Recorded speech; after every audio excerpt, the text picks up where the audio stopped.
"Ma'am, I need to see what's in your bag." The security guard's voice cut through the quiet hum of the upscale grocery store. His hand was already outstretched, eyes locked on the worn canvas bag clutched against Elena Martinez's side. Time seemed to freeze. The few late-night shoppers turned to stare. Elena felt her heart hammering against her ribs, each beat thundering in her ears like a countdown to disaster. "Please," she whispered, one hand instinctively moving to shield her bag. Inside were 3 simple items: a loaf of bread, a small jar of peanut butter, and 2 apples. Not luxury goods, not electronics, just basic food that would keep her daughter from going to bed hungry again. I said, "Open the bag." The guard's voice hardened as he stepped closer, blocking her path to the exit. The overhead light suddenly felt too bright, exposing her desperation for all to see. Elena's fingers trembled against the frayed canvas. 3 years ago, she would have laughed at the idea that she, once the wife of one of the city's most successful entrepreneurs, would be caught stealing food. But hunger changes people. It strips away dignity, erodes principles, and transforms the unthinkable into the necessary. "Now, ma'am," the guard insisted, his radio already in hand, prepared to call for backup. Elena closed her eyes briefly, thinking of Sophia waiting at home. The thought of her daughter watching her mother being led away in handcuffs made her stomach clench. Who would take care of Sophia if she was arrested? How would they survive? "There's been a misunderstanding. She's with me." The deep, authoritative voice came from behind her, sending a jolt of recognition through Elena's body before she even turned around. A voice she hadn't heard directed at her in 3 years. A voice that once whispered love promises, but later delivered divorce papers. The security guard's eyes widened as he recognized the tall figure approaching them. "Mr. Reed, I didn't realize." "It's fine." Nathaniel Reed moved beside Elena, his expensive suit and commanding presence creating an immediate shift in the atmosphere.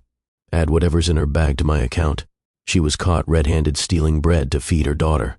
The woman who once hosted charity galas for the city's elite, who selected art for museum exhibitions, whose name appeared in society columns, now reduced to shoplifting basic groceries under the cover of night. What would you do if you had to choose between breaking the law and watching your child go hungry? When the money runs out, when the job applications go unanswered, when your child's medication costs more than your monthly rent, where do you draw the line? How many principles are you willing to sacrifice to keep your child alive?" This woman once had everything, until her billionaire husband's betrayal left her with nothing. A divorce that made headlines, a settlement that disappeared caring for a dying parent, and now a life of quiet desperation hidden from the world. While her ex-husband's fortune multiplied, Elena Martinez's world contracted to a single focus: survival. But what happens when he witnesses her desperate act might change both their lives forever. When the man who broke her heart catches her at her lowest moment, will it lead to further humiliation or an unexpected chance to heal old wounds? Can 2 people who once shared everything find their way back after losing everything, including trust? "Hello, Elena."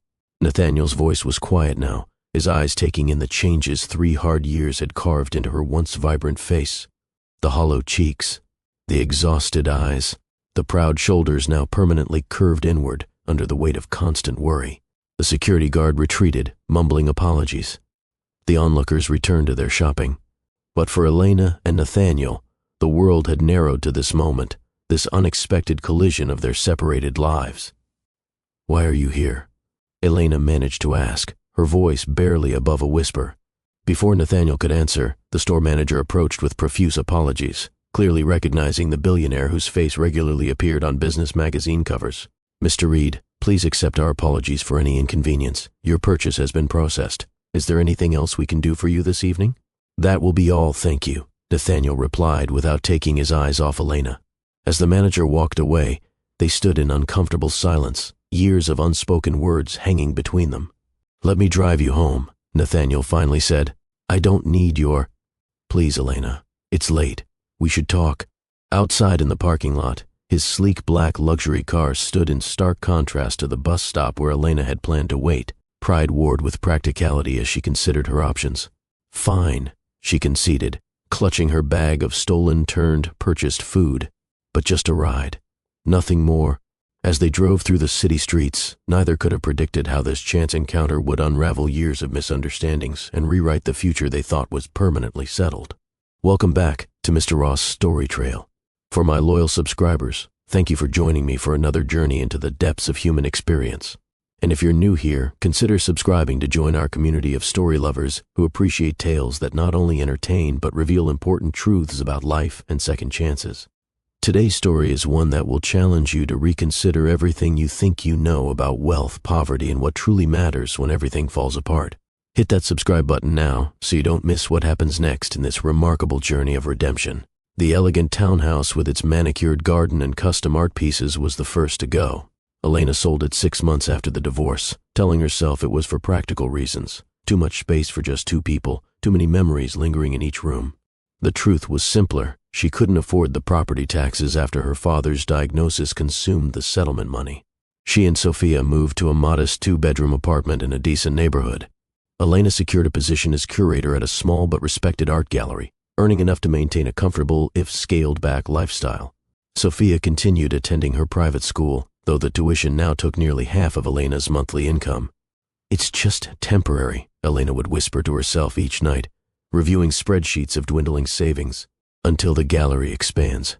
Until I get the promotion." But the gallery never expanded. Instead, during the second year post-divorce, the owner announced his retirement and subsequent closure of the business. Elena received good recommendations but entered a job market that had little room for art specialists with narrow expertise. She took freelance work curating private collections, writing for arts magazines, even teaching evening classes at the community center. The private school became public school. The 2-bedroom apartment became a 1-bedroom walk-up with water pressure issues and neighbors who argued loudly past midnight. By the 3rd year, Elena's carefully constructed facade began showing visible cracks. Her designer clothes, the last remnants of her previous life, appeared in consignment shops. Her hair, once professionally colored every 6 weeks, grew out to reveal premature gray she covered with drugstore dye. The gold wedding band she'd kept out of sentiment sold for a fraction of its value to cover a heating bill during an unusually cold winter. "Mom, are you okay?" Sophia asked one evening, catching her mother staring blankly at an empty refrigerator. "Just thinking about dinner options," Elena replied with a manufactured smile that never reached her eyes. What hurt most wasn't the material loss, but watching her daughter gradually adjust her expectations downward. Sophia stopped asking for ballet lessons. She didn't mention birthday parties at adventure parks anymore. At 7 years old, she had learned to read her mother's expressions and modulate her desires accordingly. Elena's day began at 5:30 a.m., preparing Sophia's lunch from whatever was available, often peanut butter sandwiches cut into shapes to disguise their repetitiveness. She'd wake Sophia at 6:15, help her dress, and catch the 7:02 bus to drop her at school before heading to whichever freelance job was scheduled that day. The apartment's electricity operated on a prepaid meter that beeped ominously when funds ran low. Elena became skilled at calculating exactly how many hours she could run the heating before needing to rely on blankets and Sophia's collection of thrift store sweaters. The doctor increased her prescription again, Elena explained to the pharmacy technician, who gave her a sympathetic look as she ran the insurance card that covered less each month. "That'll be $127.42 for your portion," the technician said. Elena's stomach tightened as she handed over her credit card. The one she promised herself was only for emergencies. The card that was now perpetually near its limit because every month brought a new emergency. The medical bills arrived with alarming regularity. Each one was filed in a growing stack on Elena's desk, organized by urgency rather than date. Insurance covered the basics but rejected the specialized inhaler that worked best for Sophia's particular condition. The appeals process was a labyrinth of forms and phone calls that Elena navigated during her lunch breaks, often going without food to hold her place in phone queues. "We can switch to the generic," Sophia's doctor suggested during one visit, noting Elena's visible stress. "Is it as effective?" Elena asked. The doctor's hesitation was answer enough. "We'll make the current prescription work," Elena decided, calculating which bill payment could be delayed another month. The first severe attack happened during school hours. Elena was cataloging a private collection across town when her phone rang. Sophia couldn't breathe properly. The school nurse had administered her rescue inhaler, but it wasn't helping enough. They were calling an ambulance. Elena arrived at the hospital to find her daughter connected to a nebulizer, her small chest heaving with effort. "Mom," Sophia wheezed, reaching out a hand adorned with a pulse oximeter. "I tried to use it like you showed me." "You did perfectly, sweetheart," Elena assured her, fighting back tears. "The doctor says you're going to be fine. The pulmonologist recommended environmental changes, air purifiers, hypoallergenic bedding, elimination of carpeting, and frequent deep cleaning to reduce triggers. All expensive, all necessary. Her condition is worsening because the inflammation isn't being properly controlled, he explained. The current medication regimen isn't sufficient anymore. That night, after Sophia finally fell asleep in their shared bed, Elena having given up her sofa to make room for the second-hand air purifier, she researched assistance programs until her eyes burned. Most had waiting lists. Others required documentation she couldn't provide. One promising option wouldn't begin accepting applications for another 3 months. Sophia's breathing grew more labored as autumn approached. The school nurse called twice more in October. Elena began sleeping lightly, attuned to the slightest change in her daughter's respiratory pattern. "Maybe we could call Dad?" Sophia suggested one evening, as Elena counted out her medication. "He always says to call if I need anything." "Your father is very busy," Elena replied automatically. "And we're managing just fine." But they weren't. And they both knew it. The refrigerator's hollow emptiness on a Wednesday evening was the breaking point. Elena had stretched their food supplies for days, telling Sophia elaborate stories about how dinner was breakfast foods tonight, and lunch was picnic style to disguise the dwindling options. She checked her bank account on her cracked phone screen, $7.43 until Friday's payment from a catalog writing job arrived. Sophia's medication had claimed the last of her emergency fund. Her daughter's pale face and darkening circles beneath her eyes haunted Elena as she walked to the bus stop. 3 times in the past month, Sophia had woken gasping for breath. 3 times, Elena had held her, administered the rescue inhaler, and promised things would get better. The upscale market wasn't her usual store. It was too expensive, too far from their apartment. But it was open late, and Elena knew its layout included several blind spots in the security camera coverage, knowledge from her previous life when she'd shopped there regularly. "Just this once," she whispered to herself, sliding through the automatic doors at 10:42 p.m., just enough to get through until Friday. Her hand trembled as she selected a loaf of bread, whole grain, Sophia's favorite. A jar of peanut butter followed. 2 apples. A small carton of milk. Nothing excessive. Nothing they didn't absolutely need. Each item disappeared into her canvas bag with a mixture of shame and desperate resolve. Elena, who had once chaired ethics committees and donated to food banks, was now calculating the angles of security cameras while stealing basic necessities.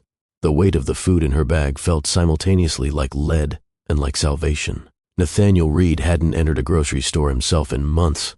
His housekeeper handled such mundane tasks, keeping his pantry stocked with foods he rarely had time to eat. But tonight, jet lag from his Tokyo flight had left him restless and hungry at an odd hour. "Just grab something simple," his driver had suggested, pulling up outside the high-end market. "I'll wait here, sir." The store's quiet atmosphere suited Nathaniel's exhaustion. He moved through the aisles with no particular goal, selecting a pre-made sandwich and bottle of sparkling water. It was as he rounded the corner toward the checkout that he saw her. At first, his brain refused to process the image. The woman slipping items into her bag couldn't be Elena. His Elena wore designer clothes and carried herself with confident grace. This woman was thin, too thin, with tension evident in every movement. Her clothes were worn, her once lustrous hair pulled back in a practical ponytail.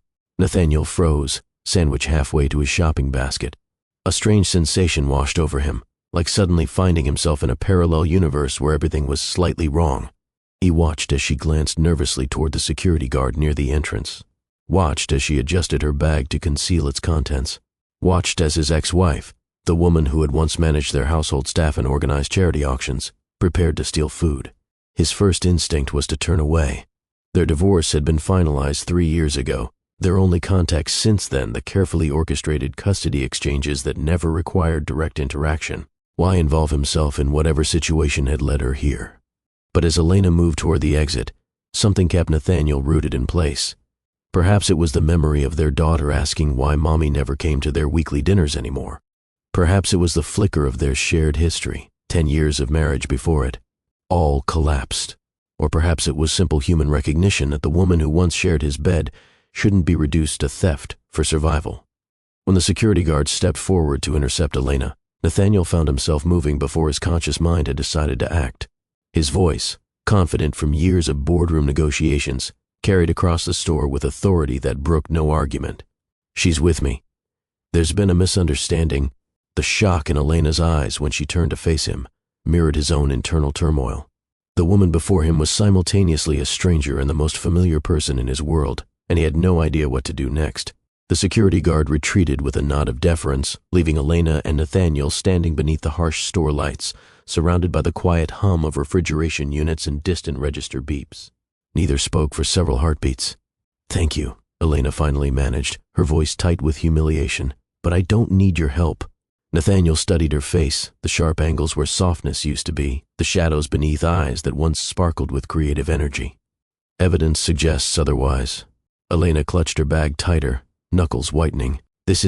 I'm not." She stopped, composing herself. This was a one-time situation. "Elena." Her name on his lips felt strange after so long. "Let me drive you home. I took the bus." The admission cost her, he could tell. All the more reason to accept a ride. Nathaniel kept his tone neutral, though questions multiplied in his mind with every passing second. How long had things been this bad? Why hadn't she asked for help? What about the settlement? Elena glanced toward the exit, calculating. Pride warred visibly with practicality. "Fine," she conceded finally. "Just a ride." Nathaniel paid for his forgotten sandwich, along with the items from Elena's bag, ignoring her rigid posture beside him. Outside, his driver straightened at their approach. "James, we'll be making a stop before home." "Of course, Mr. Reed." Elena slid into the back seat of the luxury car, the leather interior highlighting the threadbare quality of her coat. She sat as far from Nathaniel as possible, staring straight ahead as she recited her address. Thompson Heights? Nathaniel couldn't mask his surprise. The neighborhood was known for its deteriorating apartment buildings and high crime rate. "Yes." Elena's tone dared him to comment further. He didn't. City lights flashed across their faces as the car moved through nearly empty streets. The silence between them expanded, filled with unasked questions and unsaid accusations. "How is Sophia?" Nathaniel finally asked, selecting what seemed the safest topic. A softening around Elena's eyes at their daughter's name. "She's growing so fast." "Second grade now." "I know." His gentle reminder of their bi-weekly visitations hung in the air. Elena turned toward the window. "She has your aptitude for science. Her teacher mentioned moving her to the advanced group." "That's excellent." Nathaniel shifted slightly. "Her asthma? Has it improved?" The tension returned to Elena's shoulders. "We manage it." The car slowed as they entered a neighborhood Nathaniel barely recognized, though his real estate division owned several properties awaiting redevelopment nearby. Buildings with crumbling facades lined streets where garbage collection seemed sporadic at best. "You live here?" The question escaped before he could temper it. Elena's jaw tightened. "Not all of us have billion-dollar acquisitions to fund our housing choices, Nathaniel." "That's not..." He paused, recalibrating. "I'm concerned about safety. For both of you. We do what's necessary." Her words fell like stones between them. The car stopped before a 5-story walk-up with security bars on the lower windows. A flickering exterior light cast intermittent shadows across the cracked concrete steps. "This is it," Elena said, reaching for the door handle. Nathaniel caught her wrist gently. "Elena, wait. Let me come up. We should talk." "There's nothing to discuss. Sophia is my daughter too. If you're struggling, I'm handling it." But her voice cracked slightly. Nathaniel held her gaze. "Please." 10 minutes. The stairwell smelled of old cooking oil and chemical cleaners. 3 flights up, Elena unlocked a door reinforced with extra deadbolts. Nathaniel followed her inside, immediately struck by how small the space was, perhaps a third the size of his master bathroom. A futon couch dominated the main room, clearly serving as Elena's bed based on the neatly folded blankets at one end. The kitchenette consisted of a mini refrigerator, a 2-burner electric cooktop, and a sink with a slowly dripping faucet. A narrow door presumably led to a bedroom where Sophia slept. Despite the obvious limitations, Elena had created a home. Sophia's artwork decorated the walls, vibrant splashes of color against peeling paint. Small potted herbs lined the windowsill. Books were stacked neatly on homemade shelves constructed from boards and cinder blocks. Nathaniel noticed water stains on the ceiling, the mismatched furniture, the carefully patched curtains. Each detail registered like physical blows. While he'd been expanding his empire, purchasing a modernist mansion and collecting expensive art, Elena and Sophia had been surviving in this tiny apartment with its failing infrastructure. The babysitter, Elena began, but was interrupted by the opening of the bedroom door. A teenage girl with braces peeked out. "Mrs. Martinez? Oh, I didn't know you had company." "It's fine, Mia. How was everything tonight?" "Good." Sophia did her homework and went to bed without any problems. She used her inhaler once around 7, like you said she might need to. Elena reached into her wallet, counting out bills with careful deliberation. Nathaniel noticed how few remained afterward. "Thanks as always, Mia." The girl nodded, glancing curiously at Nathaniel before slipping out the door. Elena locked it behind her, all 3 locks, before facing him again. "You can see we're managing." Nathaniel gestured around the apartment. "This is managing. Elena, why didn't you tell me things were this bad?" "And say what?" "Hello, ex-husband. I've failed at supporting our daughter adequately." Bitterness edged her voice. "You made your opinion of me perfectly clear during the divorce. That was 3 years ago, and it had nothing to do with—" He stopped himself. "May I see Sophia?" Elena hesitated, then nodded, briefly. "She needs her rest." Nathaniel followed her to the bedroom, a space barely large enough for a twin bed and small dresser. An air purifier hummed in the corner, its filter visibly in need of replacement. Medical supplies occupied the dresser top: inhalers, spacers, a nebulizer machine, medication bottles. Sophia lay curled beneath 2 blankets, her dark hair, so like her mother's, spread across the pillow. Her breathing seemed slightly labored even in sleep, with a faint whistling quality that instantly concerned Nathaniel. "Has her doctor heard that sound?" he whispered. Elena nodded. "It's why they adjusted her medication last month." Nathaniel knelt beside the bed, resisting the urge to touch his daughter's cheek. During their court-mandated visits, Sophia was always carefully prepared, hair braided, wearing her nicest clothes, with no hint of the struggles evident in this room. "She's gotten so big," he murmured. "Children do that." Elena's voice softened. "She talks about your visits all week. I treasure those days." Nathaniel rose slowly. "Elena, we need to discuss this situation." "Not here," she whispered, gesturing toward the main room. As they backed out quietly, Sophia stirred. Her eyes fluttered open, confusion giving way to surprise. "Daddy." Her voice was thick with sleep. "Is it Saturday already?" "No, sweetheart," he said gently. "I just stopped by to say hello. You never come here." Sophia pushed herself up on one elbow, immediately triggering a small coughing fit.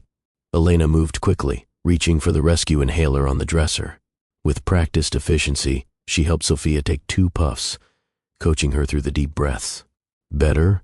she asked when the coughing subsided. Sophia nodded, her eyes still fixed on her father. "Are you staying?" The innocent question hung in the air between the adults.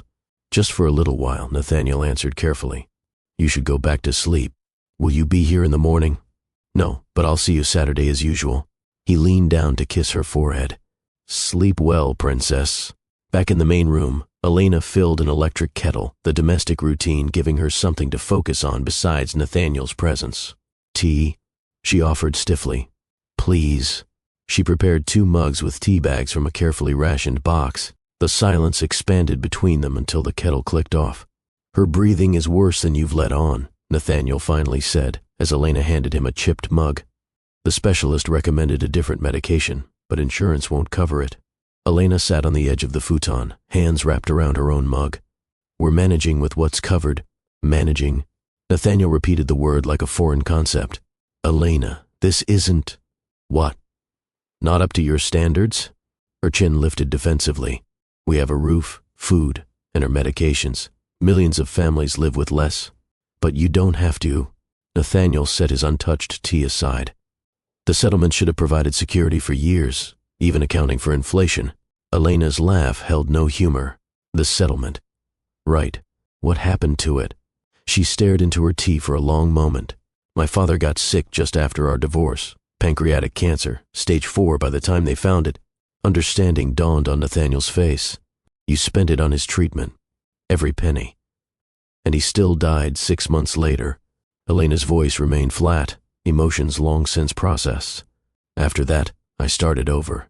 The gallery job was good until the owner retired. Then Sophia's asthma worsened and the medical bills accumulated." "Why didn't you call me?" The question emerged softly, Elena's eyes met his. Your lawyer made it very clear that the child support agreement was final. After what happened between us. She shook her head. I didn't think you'd want to hear from me. The weight of their shared history settled between them. The bitter arguments, the accusations, the final breaking point when Elena discovered messages between Nathaniel and his colleague. The divorce proceedings where neither had truly listened to the other. I would have helped, Nathaniel said simply. I still will. Elena set her mug down carefully. We're not your charity case, Nathaniel.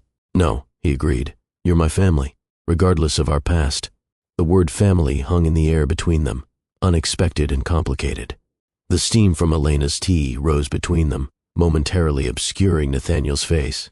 When it cleared, Elena found herself remembering a different kitchen in a different life. Their first apartment together, before the wealth, before the complications, where they had sat across from each other at a second-hand table, planning their future over late-night cups of tea. Do you remember our place on Westlake Avenue? She asked suddenly. Nathaniel's expression softened. 800 square feet that always smelled like the Indian restaurant downstairs. You turned the walk-in closet into your first art studio. And you stayed up until 3 coding at that rickety desk. Elena smiled despite herself. We were happy there. We were, Nathaniel traced the rim of his mug, happier than in the mansion we bought 5 years later. The memories came in fragments, Sunday mornings with newspapers spread across their bed. Nathaniel bringing home champagne to celebrate Elena's first curator position. The night they sat on their apartment roof, wrapped in blankets, when Elena told him she was pregnant. The pure joy on his face as he placed his hand on her still flat stomach. Their love had been simple then. Nathaniel worked 60-hour weeks building his tech company while Elena established herself in the art world. They supported each other's dreams without reservation, their different passions complementing rather than competing. We used to talk, Elena said quietly. Really talk, for hours. Before I started bringing work home every night, Nathaniel acknowledged the shift that had occurred as his company grew. Before board meetings took precedence over dinner plans, the transition had been gradual. First came the canceled date nights, then the missed doctor appointments during Elena's pregnancy. After Sophia's birth, Nathaniel hired extra household staff rather than finding ways to be more present. His solution to every problem became financial rather than personal. You were building something important, Elena conceded. I understood that. I thought I was building it for us, Nathaniel replied. For our future, for Sophia. I didn't realize I was dismantling our marriage in the process.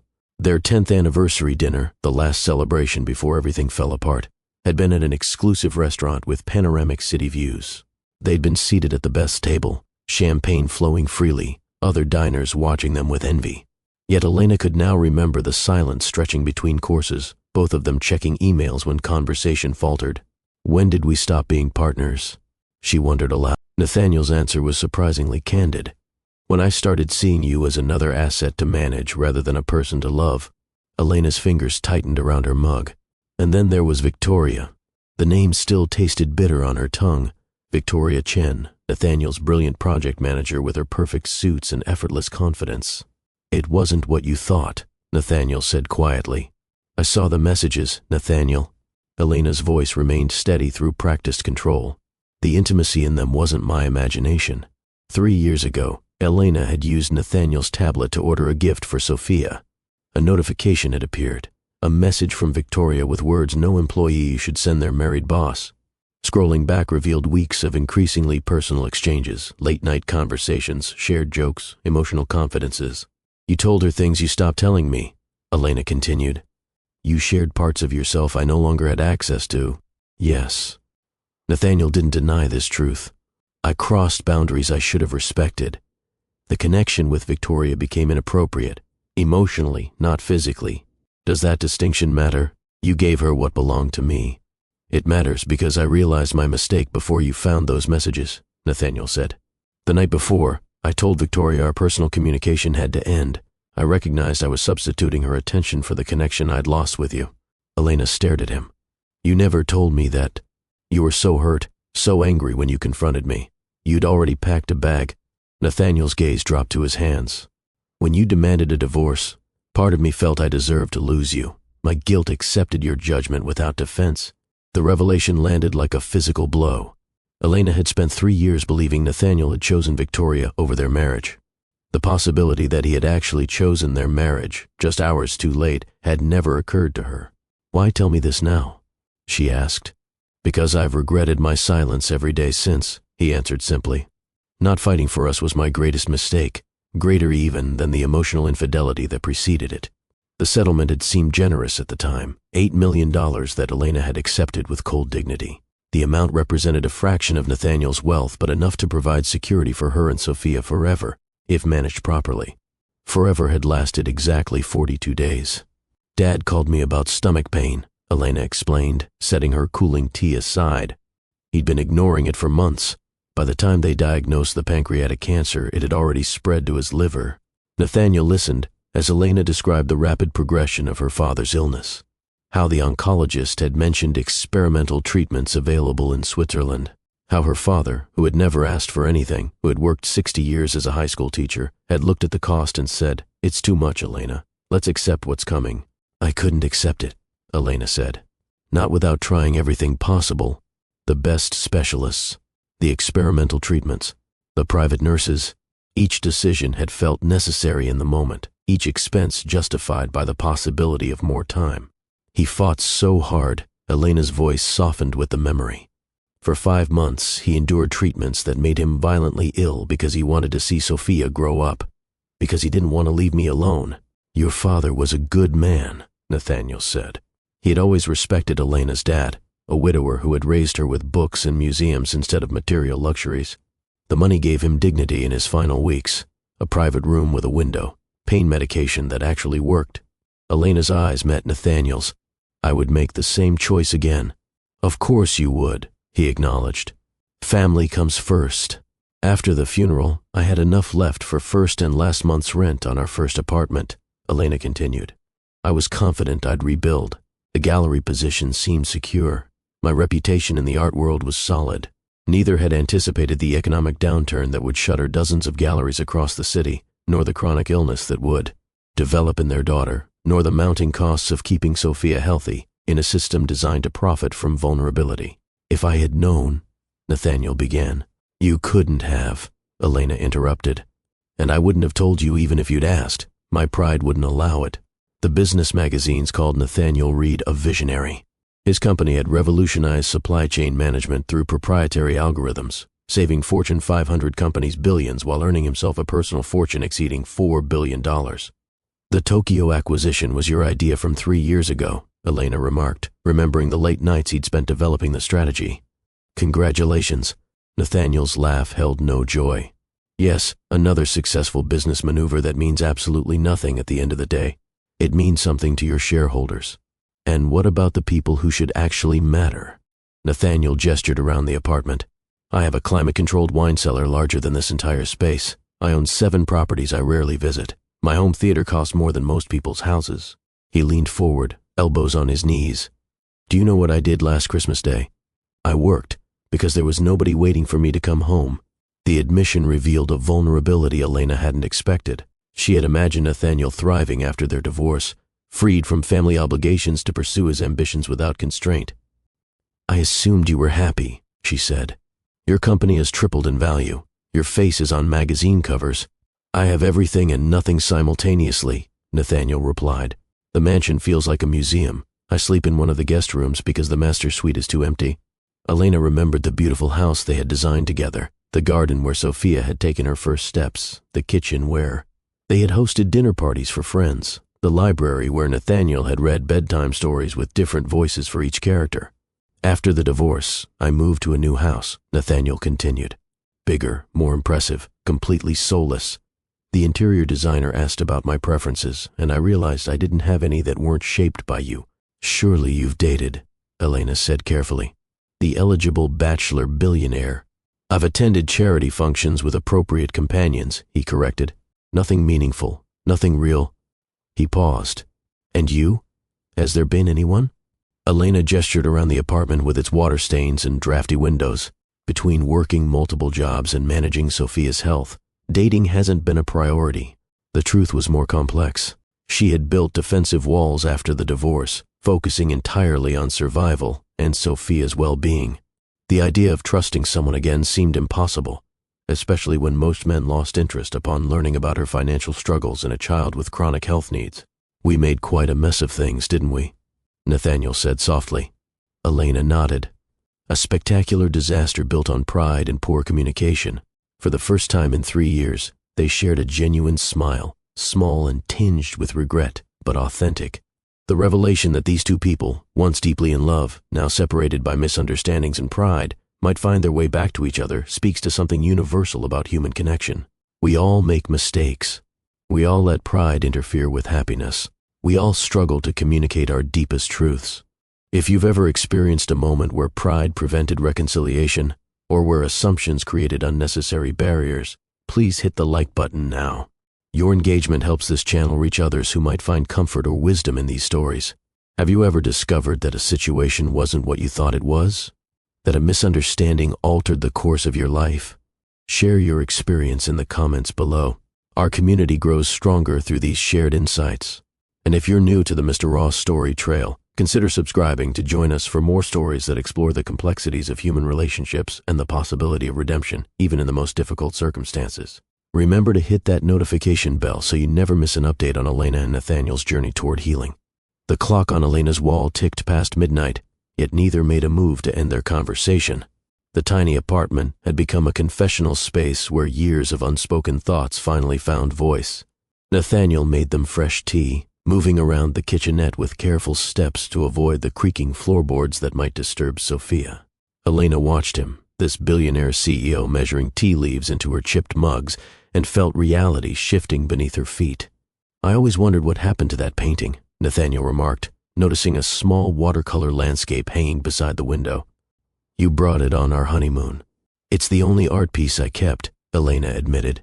Everything else sold when Dad got sick. Even the Moretti? Nathaniel asked, referring to an emerging artist's work he'd given her for their last anniversary. That piece would be worth 6 figures now. It was the first to go. Elena accepted the steaming mug he offered. The buyer knew its value would increase. I knew Sophia needed to eat. Nathaniel settled on the opposite end of the futon, respecting the invisible boundary between them. Tell me everything I've missed, Elena. Not just the hardships, but Sophia's life, the everyday moments. So she did. She told him about Sophia's first day of kindergarten, clutching her backpack with determination despite being scared. About the science fair project on butterflies that won 2nd place. About Sophia's newfound passion for classical music after a school field trip to the symphony. She asked for violin lessons, Elena said. I had to tell her we couldn't afford them. I could arrange, Nathaniel began. That's not why I'm telling you this, Elena interrupted gently. I just want you to know her. The everyday her, not just the Saturday afternoon version. Nathaniel nodded, understanding. She has your resilience. And your stubbornness, Elena countered with a hint of her old spark. The conversation flowed more easily now, the initial tension dissolving as midnight gave way to early morning hours. They were no longer ex-spouses wielding grievances like weapons, but two people rediscovering the ease they once shared. I need to explain about Victoria, Nathaniel said as their conversation reached a natural lull. You deserve the complete truth. Elena stiffened slightly but nodded for him to continue.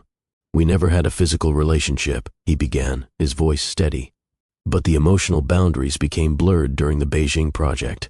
60-hour work weeks, hotel rooms next door to each other, late-night strategy sessions. You don't need to justify. I'm not justifying. I'm explaining, Nathaniel clarified. Victoria became someone I confided in about my frustrations, my fears about the company. Things I should have been sharing with you. Why weren't you?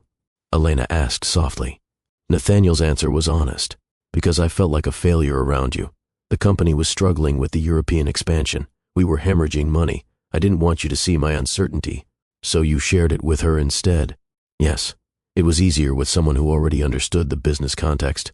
Nathaniel met Elena's gaze directly. But the night before you found those messages, we were working late at the office. Victoria suggested getting dinner, and suddenly I realized the pattern we'd fallen into. Elena listened, her expression carefully neutral.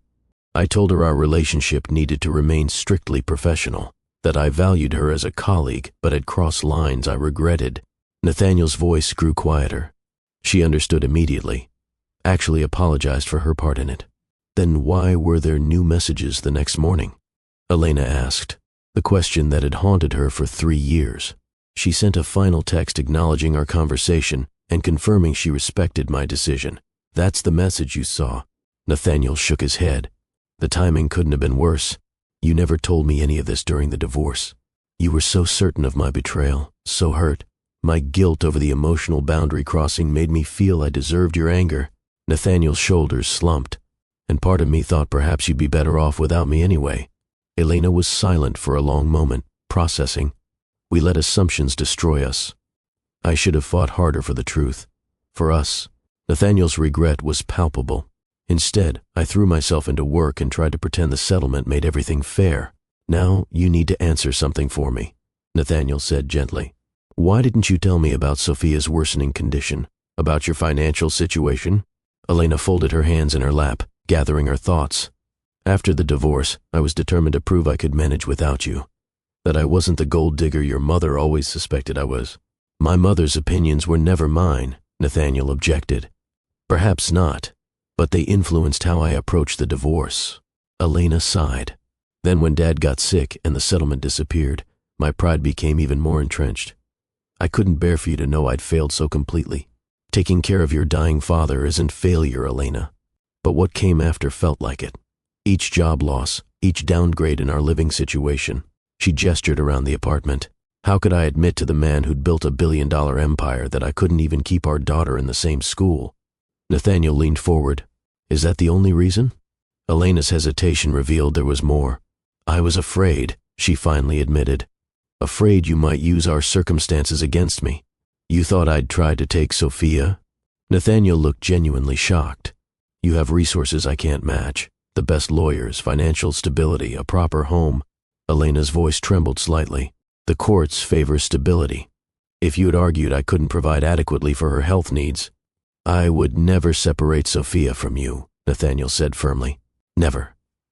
No matter what happened between us. Rationally, I knew that. But fear isn't rational." Elena brushed a tear away. "So I made sure you only saw Sophia at your mother's house.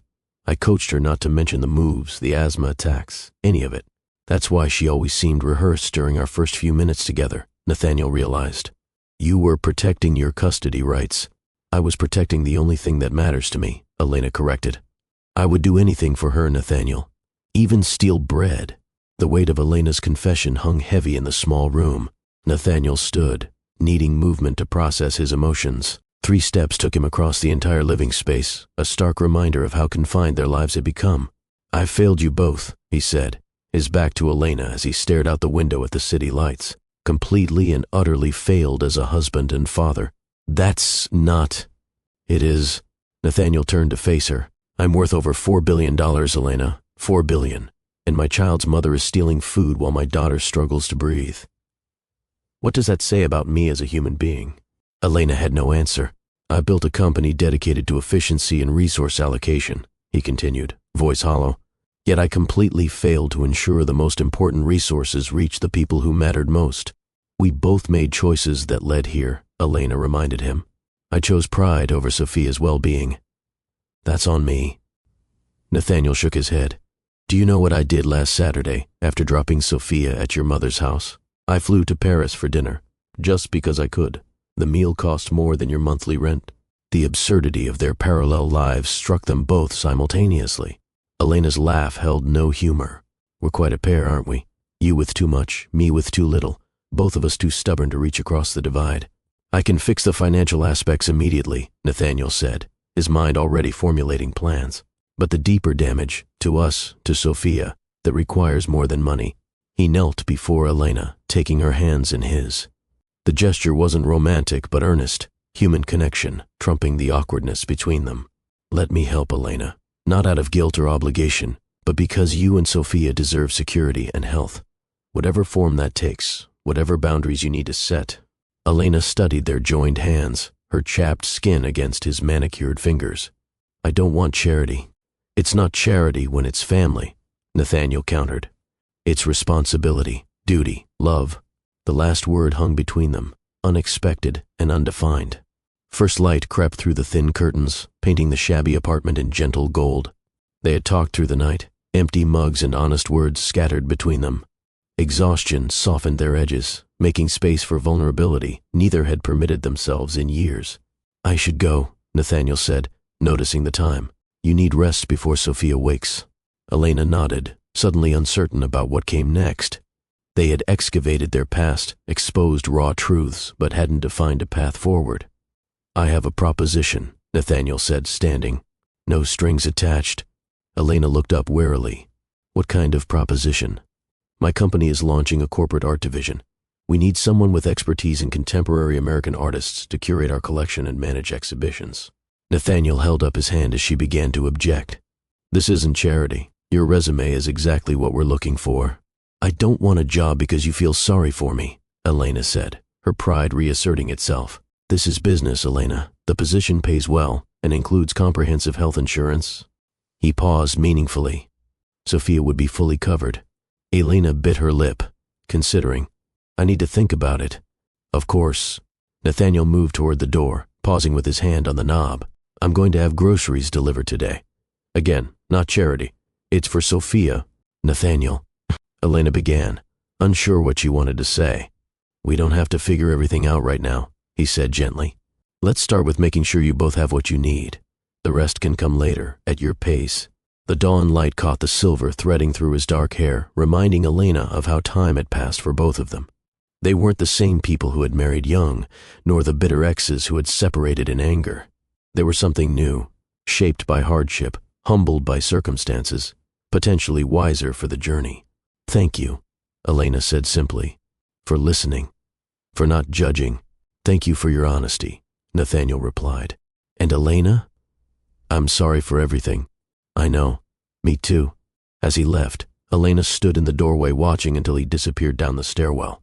For the first time in years, the weight on her shoulders felt marginally lighter. Not gone, problems that significant didn't vanish with a single conversation, but shared. They had made no promises, no dramatic declarations, just a tentative step toward a new understanding based on truth rather than assumptions. Whether that understanding would build toward reconciliation or simply a healthier co-parenting relationship remained to be seen. But as Elena closed the door and turned to face another day, one thing felt certain. The wall between their separate lives had developed its first significant crack. 3 days after their late-night conversation, a thick cream envelope arrived under Elena's door. Inside lay an official job offer on Reed Enterprises' letterhead, Director of Corporate Art Acquisitions and Exhibitions. The attached compensation package made Elena gasp. The salary was triple what she'd earned at the gallery, with benefits that included premium health insurance, retirement contributions, and relocation assistance. At the bottom, Nathaniel had written a personal note. "This is a legitimate position we've been planning for months. Your qualifications make you the ideal candidate. This isn't charity, it's good business." Elena placed the letter on her small table, staring at it as if it might transform into something else. Part of her wanted to tear it up immediately. After years of independent struggle, accepting help from her ex-husband felt like admitting defeat. The successful curator she'd once been would never have needed a safety net, especially one woven by the man whose emotional betrayal had shattered her trust. When her phone rang with Nathaniel's name on the screen, she almost didn't answer. "The offer is real," he said when she finally picked up. "Victoria suggested the division last year. The board approved funding in February. We've interviewed 3 candidates already. Then why not hire one of them?" Elena challenged. "Because none of them discovered Jimenez before the MoMA retrospective. None curated the Emerging Voices exhibition that launched 6 major careers." Nathaniel's voice remained professional. "Your eye for talent is exceptional. That's why I'm calling as CEO, not as your ex-husband." "Those accomplishments were years ago," Elena said quietly. "I've been writing catalog copy and teaching community art classes since then." "Your talent didn't disappear, Elena. Just your opportunities." She ran her finger over the embossed company logo. "I need to think about it." "Of course," Nathaniel replied. "The position remains open until Friday. I hope you'll consider it seriously." After they hung up, Elena sat motionless, the offer letter before her representing both salvation and surrender. Taking the job meant financial security after years of struggle. It also meant acknowledging she couldn't solve her problems alone. When did pride become more important than pragmatism? She whispered to the empty apartment. That evening, Elena sat beside Sophia's bed during her nebulizer treatment, watching her daughter breathe in medicated mist through a plastic mask. The machine's mechanical hum filled the small bedroom, a sound that had become the soundtrack of their lives. "Does your chest still feel tight?" Elena asked when the treatment finished. Sophia nodded, her expression too serious for a 7-year-old. "A little. Not as bad as yesterday." Elena checked the medication supply. Only 2 doses remained of the rescue medicine, not enough if Sophia had another bad week. The refill wasn't covered until the 20th, still 12 days away. "Mom?" Sophia's voice pulled Elena from her calculations. "Are we going to move again?" "Why do you ask that, sweetheart?" "I heard Mrs. Fernandez telling Mr. Rivera that rent is going up in the building." Sophia clutched her stuffed rabbit closer. "I don't want to change schools again." Elena smoothed her daughter's hair. "Don't worry about adult problems, okay?" But later, as she reviewed the job offer's benefits package, one section caught her attention: comprehensive family health coverage with no deductible for chronic condition management. The plan would cover Sophia's specialist visits, all medications, and even the advanced breathing treatments the pulmonologist had recommended months ago but insurance had denied. Elena pulled out Sophia's medical file, a thick folder documenting 3 hospitalizations in the past year, each costing thousands despite their basic insurance. The latest note from the specialist was clear: patient requires consistent medication management and improved environmental conditions to prevent permanent lung damage. The job offer wasn't just about Elena's career resurrection. It was potentially about Sophia's future ability to breathe freely. The next morning, Elena found herself standing outside Reed Enterprises' downtown headquarters, a gleaming glass tower that dominated the skyline. She hadn't told Nathaniel she was coming, hadn't even decided if she would accept the position. She simply needed to see the reality of what taking this job would mean. Employees streamed through the revolving doors in tailored suits and designer dresses, the uniform of corporate success she'd once worn herself. Elena glanced down at her sensible second-hand clothes, feeling the gulf between her current reality and this world. Would I be selling my independence? She wondered, watching a group of executives exit a black car at the curb. The question had kept her awake all night. Accepting Nathaniel's help meant relinquishing the fierce self-reliance that had defined her post-divorce identity. It meant admitting that her pride had cost Sophia stability and potentially health. It meant facing Nathaniel regularly after years of carefully managed distance. Yet refusing meant continuing their precarious existence. Another winter of calculating heating costs against food budgets. More nights listening for Sophia's labored breathing. The constant fear of medical emergencies they couldn't afford. Elena turned away from the building, walking to a nearby park to clear her head. An older woman sat on a bench feeding pigeons, her weathered face peaceful. "Excuse me," Elena said impulsively, sitting beside her. "May I ask you something? If you had to choose between your pride and your child's well-being, what would you do?" The woman studied Elena with kind eyes. "Pride makes a cold companion in old age, dear. Children are our immortality, even if accepting help comes from someone who hurt you. Especially then." The woman scattered more breadcrumbs. Forgiveness frees 2 people, the forgiven and the forgiver. Elena wasn't ready for forgiveness, but maybe she was ready to prioritize Sophia over past hurts. The Reed Enterprises HR director seemed surprised when Elena requested an interview rather than simply accepting the position. "Mr. Reed indicated the role was yours if you wanted it," she explained, consulting her tablet. "I'd prefer to earn it properly," Elena insisted. "I want to present my qualifications and vision for the division to the appropriate committee." The director's expression shifted from confusion to respect. "I'll arrange it for tomorrow morning, if that works for you."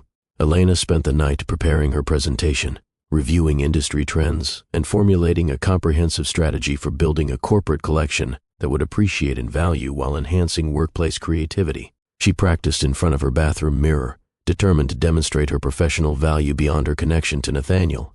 The interview committee consisted of 5 executives, including Victoria Chen, whose name Elena recognized immediately.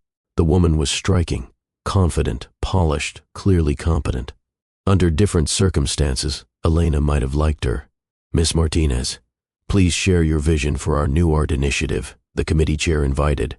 For the next 30 minutes, Elena presented a detailed plan for acquiring works from emerging artists across diverse backgrounds, creating rotating exhibitions in Reed buildings worldwide, and establishing partnerships with community art programs for maximum corporate social impact. "Your proposal emphasizes discovering undervalued talent rather than acquiring established names," Victoria noted. "Why?" "Established artists provide immediate prestige but limited financial upside," Elena explained. Identifying tomorrow's important voices before market recognition maximizes both cultural and monetary return on investment. The committee exchanged impressed glances. When Elena finished, the chair smiled. Thank you for a remarkable presentation. We'll be in touch shortly. Outside the conference room, Elena found Nathaniel waiting, keeping a professional distance. You didn't tell me you were coming in today, he said. I wanted to earn this position, Elena replied. Not have it handed to me. Nathaniel's expression softened with understanding. The committee will make their decision, but I heard your presentation was exceptional. It was, Victoria confirmed, exiting the conference room. She extended her hand to Elena. Your analysis of emerging market segments was particularly insightful. Elena hesitated only briefly before shaking the offered hand. Victoria's direct gaze held no hostility, no awkwardness, just professional respect. Thank you, Elena replied, recognizing that her resentment toward this woman had been misplaced. The past couldn't be changed, but perhaps it could be set aside. The job offer, officially extended by the committee rather than Nathaniel, arrived by email that evening. Elena read it twice, then called her mother to ask if Sophia could stay the night while she prepared for her new position. Finally, she texted Nathaniel, I accept the position. Thank you for the opportunity. His reply came immediately. The opportunity is ours. Welcome aboard. Elena's first day at Reed Enterprises arrived with September sunshine and nervous anticipation. The security guard issued her an employee badge, the elevator required her fingerprint, and her 15th floor office overlooked the city with floor-to-ceiling windows. Your team includes 2 assistant curators and a logistics coordinator, her new assistant explained, reviewing the orientation schedule. Your first budget meeting is Thursday with finance. The corporate environment felt simultaneously familiar and foreign after years away. Elena adjusted her new suit, purchased with an advance against her first paycheck, and tried to project confidence she didn't entirely feel. Nathaniel maintained professional distance, allowing Elena to establish herself without his shadow. They encountered each other in the executive dining room her third day, nodding cordially like colleagues rather than people who shared a complex history. How's the transition going? He asked, keeping his tone casual for the benefit of others nearby. Productive, Elena replied. I'm reviewing collection options for the Tokyo office renovation. Excellent. I look forward to your recommendations. This careful choreography continued through her first weeks. In meetings where they both attended, Nathaniel treated her with the same respectful attention he showed other directors. Elena presented her ideas with growing confidence, her expertise quickly earning the respect of colleagues who might have otherwise viewed her as receiving special treatment. Only Victoria addressed the elephant in the room, stopping by Elena's office after a particularly successful presentation. It can't be easy, she said, closing the door. Working with him, Elena looked up from her computer. We're managing. For what it's worth, he's different since you arrived, Victoria observed. More present, less driven by expansion at all costs. Our past is complicated, Elena said carefully. Most meaningful relationships are. Victoria's smile was genuine. Just know that your work stands on its own merit here. You've already proven that. As September turned to October, Elena settled into a rhythm. Sophia started at a new school closer to the office, with an excellent nurse on staff to monitor her asthma. They moved to a corporate apartment temporarily while Elena searched for permanent housing, a 2-bedroom condo with clean air systems and no water stains. Gradually, Elena and Nathaniel developed a new dynamic, not the intimate partnership of their marriage, nor the cold distance of their divorce, but something between, a mutual respect built on rediscovered appreciation for each other's talents and shared concern for their daughter's well-being. The Tokyo collection proposal is outstanding, Nathaniel told her after reviewing her recommendations, particularly the inclusion of local artists alongside international names. Thank you, Elena replied, accepting the professional praise at face value. Neither mentioned the personal history that hummed beneath their interactions like a bass note, present but controlled, acknowledged but contained. Both understood that rebuilding trust required time and consistent actions, not grand gestures or hasty reconciliations. For now, their new professional balance provided stable ground on which other possibilities might eventually grow. 3 months into her position at Reed Enterprises, Elena found herself in the middle of her first major exhibition opening. The 15th floor gallery space, once an underutilized conference area, had been transformed under her direction into a showcase for emerging artists from disadvantaged communities. Corporate clients, board members, and local arts patrons mingled among the carefully curated pieces, their appreciative murmurs validating Elena's vision. "This is remarkable work," commented a board member, gesturing toward a large abstract canvas. "How did you find this artist? I've never heard of him." Ramon Diaz was painting murals in the South Side, Elena explained. "His work combines classical training with street art influences. That piece will likely triple in value within 5 years." The board member raised his eyebrows. "I might be interested in acquiring one for my personal collection." Elena smiled. "I'll connect you with his representative." This scenario repeated throughout the evening, Elena identifying promising talent, explaining artistic significance, and subtly highlighting investment potential. She moved through the crowd with practiced ease, her professional confidence fully restored after years of dormancy. In a quiet moment, Elena paused before a striking photograph of children playing in fountain spray, momentarily transported back to her gallery days before the divorce, before her father's illness, before the long slide into poverty. The sensation wasn't nostalgia, but recognition of her own resilience, of talents that had survived despite everything. "The exhibition is a tremendous success," Nathaniel's voice came from beside her. As CEO, his appearance was obligatory, but he'd kept a respectful distance throughout the evening. "Thank you," Elena replied, accepting the compliment professionally. "The response has exceeded projections. 3 pieces have already sold." "The board is impressed with your eye for investment-worthy art," Nathaniel said. "And I've heard multiple comments about the diversity of artists represented." Elena nodded. "Art shouldn't just be decorative. It should challenge perceptions and elevate voices that haven't been heard. Exactly why you were the right choice for this position." The sincerity in his voice caused Elena to look directly at him for the first time that evening. In his bespoke suit among corporate elites, Nathaniel appeared every inch the billionaire CEO. Yet something in his expression reminded her of the passionate entrepreneur she'd fallen in love with years ago, before success had hardened him, before distance had grown between them. "Mr. Reed, the investors from Singapore are asking for you," his assistant interrupted, breaking the moment. "Duty calls," Nathaniel said with a small smile. "Congratulations again, Elena. You've created something meaningful here." As he walked away, Victoria appeared at Elena's side, 2 champagne flutes in hand. "Impressive work," she said, offering a glass. "The board is already discussing expanding the budget for next quarter." "That's encouraging," Elena replied, accepting the champagne.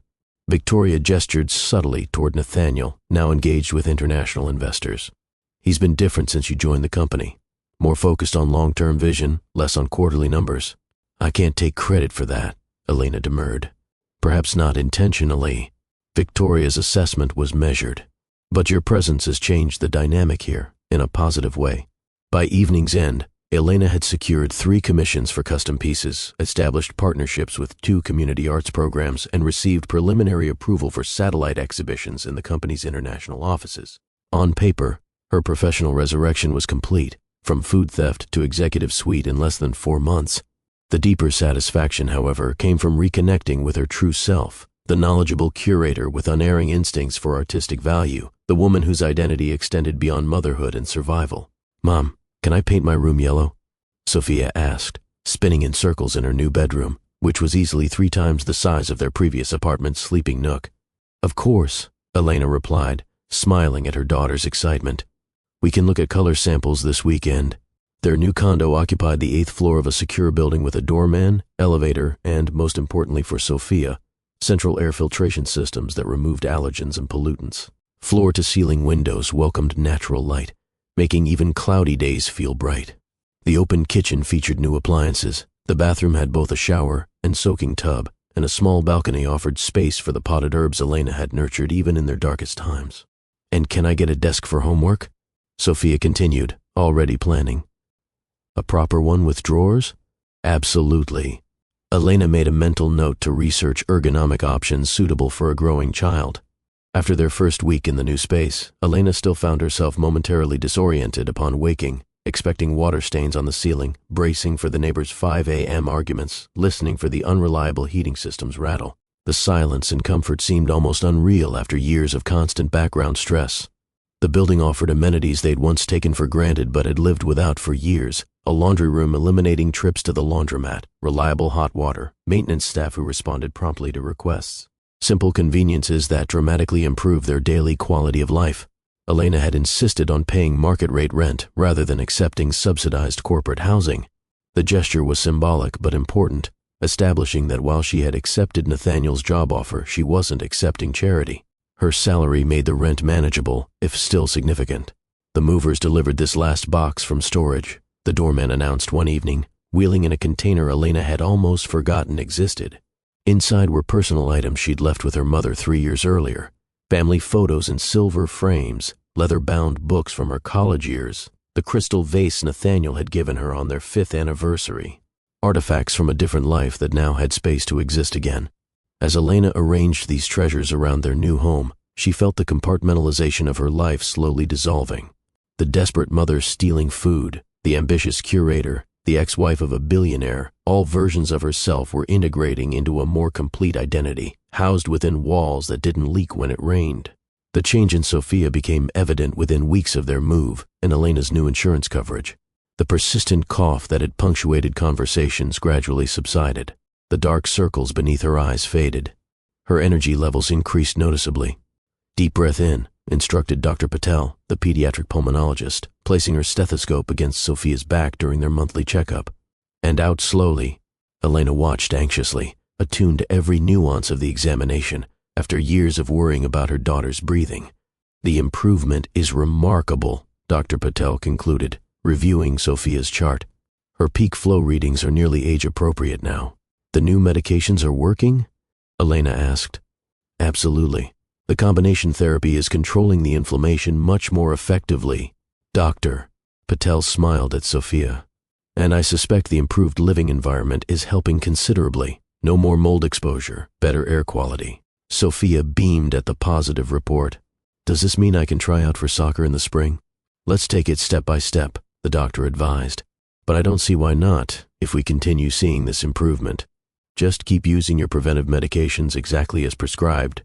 In the car afterward, Sophia chatted excitedly about joining activities that had previously been impossible: swimming lessons, dance class, outdoor field trips without fear of asthma attacks.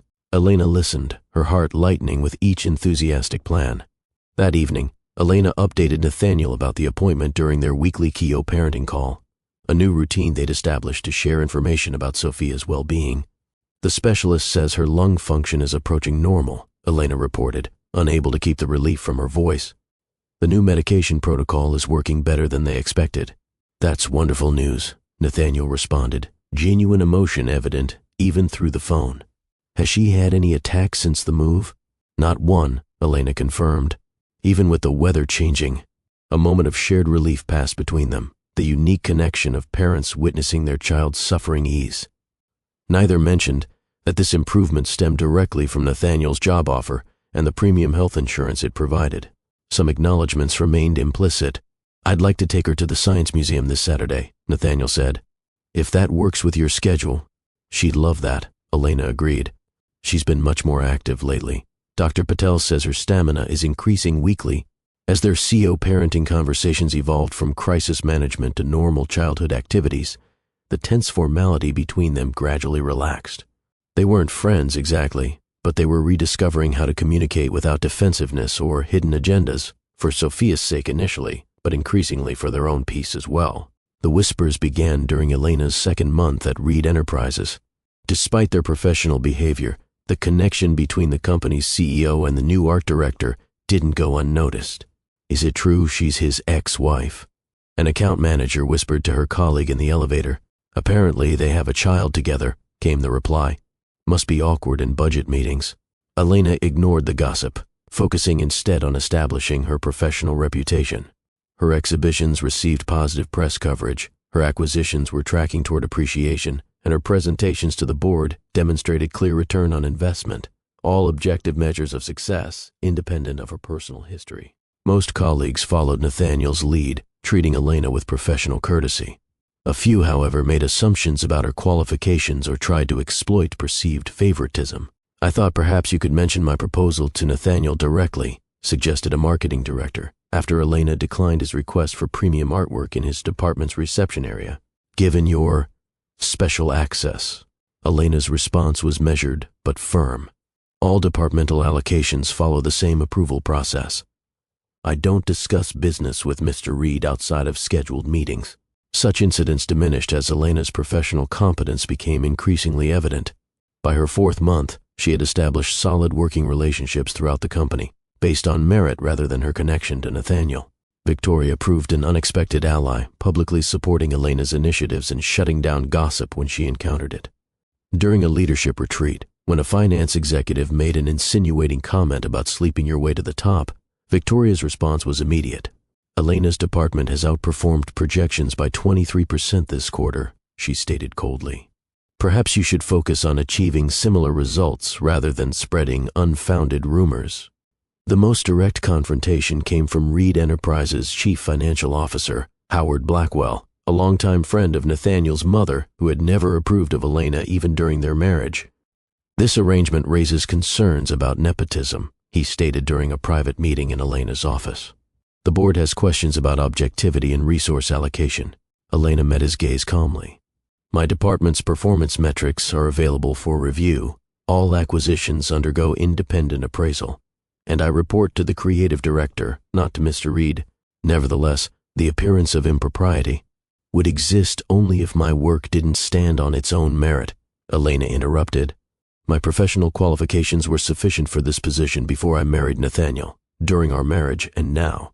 Unless you have specific concerns about my department's performance, I believe this discussion is unnecessary." Howard left without further comment. The following week, Elena received notification that her department's budget had been approved for expansion, signed by Howard himself. "We've watched Elena and Nathaniel navigate the delicate process of rebuilding, not just their individual lives, but the broken trust between them. Their journey raises important questions about second chances and what makes them possible. Have you ever experienced a situation where pride prevented you from accepting help you truly needed? Or perhaps you've been the one offering a second chance to someone who hurt you in the past. What made reconciliation possible or impossible in your experience? Share your thoughts in the comments below about second chances. What factors determine whether they're wise or foolish? How do you know when someone deserves another opportunity versus when boundaries need to remain firm? Your experiences might help others navigating similar crossroads in their relationships. The wisdom of this community grows with every story shared, every perspective offered. Comment below with your insights on rebuilding trust and the courage it takes to start again. "Mom, Dad's here," Sophia called out, racing to the door before Elena could even set down her coffee mug. Saturday mornings had developed a new rhythm, Nathaniel arriving at 9, Sophia already dressed and buzzing with anticipation for their day together. This Saturday, however, came with a difference. "Would you like to join us at the aquarium?" Nathaniel asked, standing in the doorway of Elena's condo. "They've opened a new jellyfish exhibit Sophia's excited about." Elena hesitated, surprised by the invitation. Their carefully constructed co-parenting arrangement had kept them in separate spheres, Nathaniel taking Sophia on Saturdays, Elena handling the day-to-day parenting. They communicated about health issues and school matters, but hadn't spent recreational time together as a trio since before the divorce. "Please, Mom." Sophia looked up with hopeful eyes. "It'll be more fun with both of you." Something in her daughter's expression, the simple longing for her family to be together, made Elena's resistance crumble.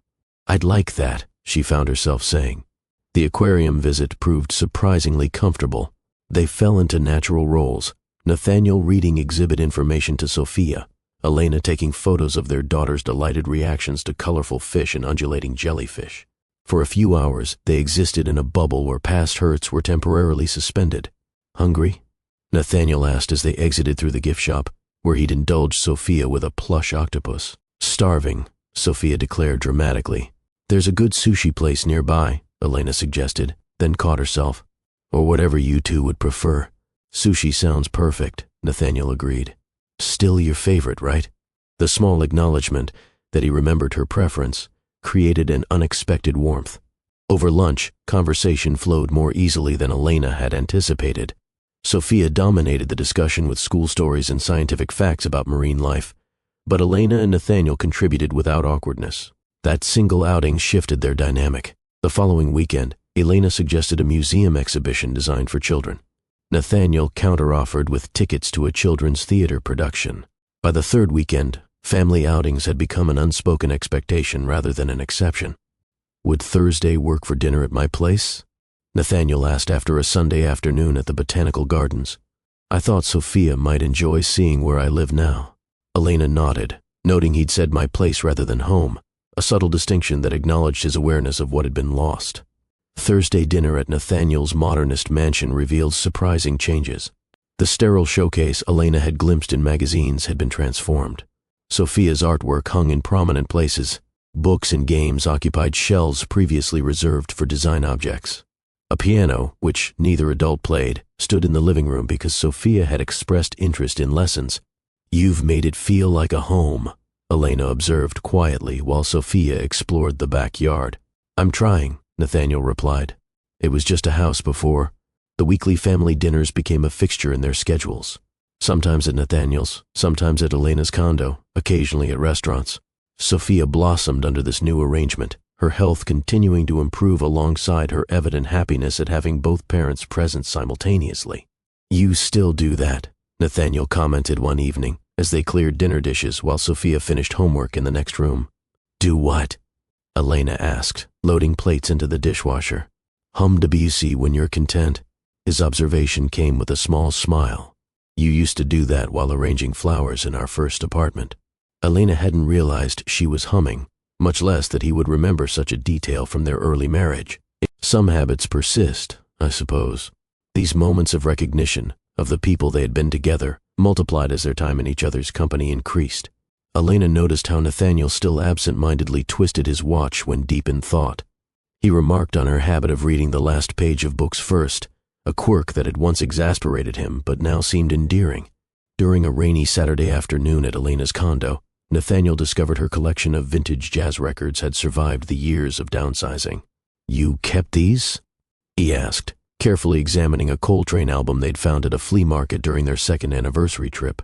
"Some things were non-negotiable," Elena admitted, no matter how tight money got. They played the record while rain streamed down the windows, Sophia building an elaborate fort from couch cushions as the familiar music transported them to earlier, simpler days. These rediscoveries extended beyond personal habits to professional admiration. Elena observed Nathaniel during a charity event where he spoke passionately about educational initiatives his foundation supported. His genuine commitment to creating opportunity for disadvantaged youth reminded her of the idealistic entrepreneur she'd fallen in love with, a man sometimes obscured by the corporate titan he'd become. For his part, Nathaniel attended Elena's gallery openings, watching with evident pride as she commanded attention from art world figures who had once been their mutual friends. Her expertise and confidence in this domain, her natural element, highlighted qualities that had first attracted him years ago. "Your presentation to the Tokyo investors was remarkable," he told her after a particularly successful corporate event. "You made complex artistic concepts accessible without oversimplifying." "Thank you," Elena replied, accepting the professional compliment at face value while acknowledging the personal appreciation beneath it. Gradually, they rediscovered intellectual connection through late-night conversations after Sophia went to bed, discussions about books, politics, philosophy, and art that had once been the foundation of their relationship before careers and parenthood consumed their attention. "I'd forgotten how much I enjoy talking with you," Nathaniel admitted during one such conversation. "How you challenge my thinking." Elena nodded, understanding precisely what he meant. "We stopped making time for this. Among our many mistakes," he agreed softly. The corporate holiday gala marked a turning point. Elena wore a deep blue gown, her first formal dress since the divorce, purchased with her new salary. When Nathaniel first saw her across the ballroom, his expression of appreciative surprise was unmistakable. "You look beautiful," he said simply when they eventually converged near the champagne fountain. "Thank you." Elena accepted the compliment with more ease than she would have months earlier. "The event is impressive. The foundation will benefit significantly." "Would you like to dance?" Nathaniel asked, gesturing toward the floor where executives and their partners moved to the orchestra's waltz. Elena hesitated only briefly before nodding. His hand at her waist felt simultaneously familiar and new as they joined the dancers. Years earlier, they had often attended such events, moving together with practiced ease. Now they rediscovered that physical harmony, their bodies remembering patterns their minds had set aside. "This feels like déjà vu," Elena commented as they circled the floor. "With important differences," Nathaniel replied. "We're different people now." The observation hung between them, acknowledgement that whatever might be rebuilding between them wouldn't simply be a restoration of what was lost, but something new constructed from both broken and salvaged pieces.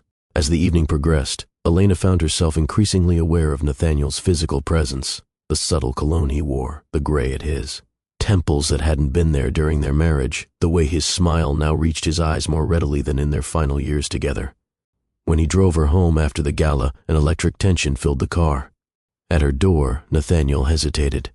"Thank you for the evening," Elena said, suddenly uncertain about appropriate boundaries. Elena. Her name on his lips held a question he didn't fully articulate. The moment balanced on a knife's edge of possibility before Elena stepped back slightly. "Good night, Nathaniel."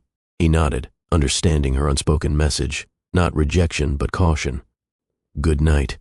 That night, Elena lay awake recalling the sensation of his hand against her back, the familiar rhythm of dancing together, the moment of possibility at her door. Physical attraction had never been their problem. Even during their worst arguments, that connection had remained. The challenge now was ensuring that any steps toward reconnection were built on stronger foundations than before. Children possess radar for emotional undercurrents, and Sophia proved particularly attuned to the shifting dynamic between her parents. Her observations emerged in innocent but perceptive comments that often left Elena and Nathaniel momentarily speechless. "Dad laughs more when you're around," Sophia told Elena while they baked cookies for a school function. "His work laugh is different from his real laugh." "Is it?" Elena responded neutrally, focusing on measuring vanilla extract. "With work people he laughs like this." Sophia demonstrated a polite chuckle. "But with you it's like this." Her genuine belly laugh echoed through the kitchen. Another evening, as they drove home from dinner at Nathaniel's house, Sophia asked from the back seat, "Why don't you sleep over sometimes, Mom? Dad's house has lots of extra rooms." Elena nearly missed a traffic light. "Because we live in separate houses now, sweetheart." "But you're friends again," Sophia persisted. "Friends have sleepovers. It's complicated, honey." "Grown-ups always say that when they don't want to explain things," Sophia observed with surprising insight. During a weekend hike, Sophia ran ahead on the trail, then turned back to her parents with a thoughtful expression. "You look at Mom the same way Prince Charming looks at Cinderella in my book," she informed Nathaniel matter-of-factly. Nathaniel coughed slightly. "Do I?" "Yes. And Mom smiles different when you're around." With that pronouncement delivered, Sophia continued up the trail, leaving the adults in awkward silence. "Sorry about that," Elena said finally. 7-year-olds aren't known for tact." "Nothing to apologize for," Nathaniel replied. After a pause, he added quietly, "She's not wrong." The comment hung in the autumn air between them, neither addressing it directly as they continued along the path. Despite growing comfort and attraction, significant barriers remained, unresolved issues that couldn't be dismissed by simply turning the calendar back. Trust remained fragile. During a disagreement over Sophia's school options for the following year, old patterns briefly resurfaced. Nathaniel's tendency to make unilateral decisions, Elena's defensive reactions to perceived control. "This isn't about your authority as her father," Elena explained after tempers cooled. "It's about feeling that my input matters equally. And my concern isn't about overriding you," Nathaniel countered. "It's about providing every possible advantage for her future." These conversations, difficult but necessary, revealed how their fundamental differences in approach remained, even as they worked toward healthier communication. Financial imbalance presented another persistent barrier. Though Elena's professional position provided independence, the vast disparity in their resources created unavoidable power dynamics. "I can easily cover the tuition if you prefer the private school option," Nathaniel offered during their school discussion. "That's not the point," Elena replied. "I need to contribute meaningfully to these decisions, not just accept your financial solutions." Nathaniel nodded slowly. "I understand. It's about partnership, not patronage." The wounds from their divorce hadn't fully healed either. Offhand references sometimes triggered painful memories. A restaurant mentioned where difficult conversations had occurred, mutual friends whose loyalties had divided during the separation. "Jeffrey and Diane invited us both to their anniversary party," Nathaniel mentioned one evening. "Would that be uncomfortable? They were primarily your friends who sided completely with you during the divorce," Elena reminded him. "That might be a bit soon for comfort." The most significant barrier remained fear. Fear of risking vulnerability again. Fear of repeating mistakes. Fear that whatever was rebuilding between them might collapse under the weight of past failures. "Sometimes I catch myself waiting for the other shoe to drop," Elena admitted during a rare moment of complete honesty after Sophia had gone to bed following a family movie night. "For this fragile piece to shatter." "I know," Nathaniel replied.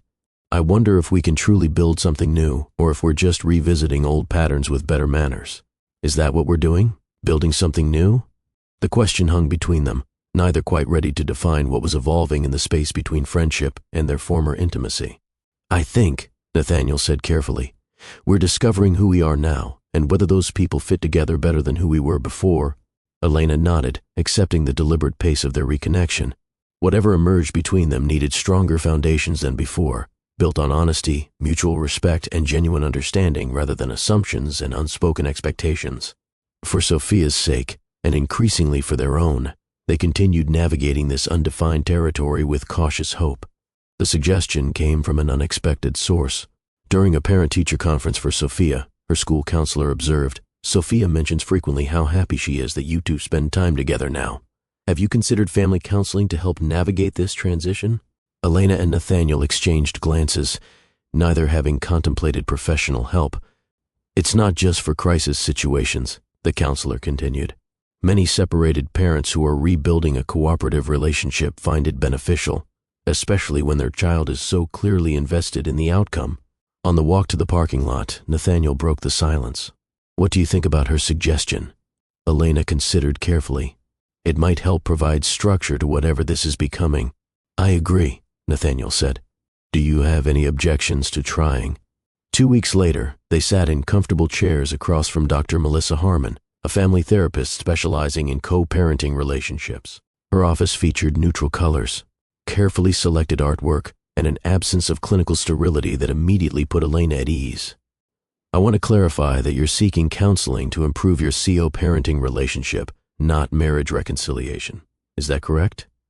Doctor, Harmon asked during their first session. Elena and Nathaniel glanced at each other. We're not entirely sure, Nathaniel admitted. We know we want to be better co-parents for Sophia, but there's also a complicated history we're still processing, Elena finished. Dr. Harmon nodded. Honesty is an excellent starting point. Many CO parents find their relationship evolves as they address old wounds. The important thing is not having predetermined expectations about the outcome. Their initial commitment was for 6 sessions. By the 3rd appointment, both recognized they needed more. This isn't about fixing the past, Dr. Harmon explained. It's about understanding it so it doesn't control your future choices. The most profound aspect of counseling wasn't the structured exercises or communication techniques, but the simple presence of a neutral third party who prevented their old patterns from reasserting themselves, someone who gently redirected blame toward understanding and helped translate hurt into constructive expression. I notice you both use absolute terms when discussing conflicts, Dr. Harmon observed during one session. Always and never appear frequently. What might change if you describe specific incidents instead of patterns? These small adjustments gradually transformed their interactions, creating space for healing that neither had found during 3 years of separation.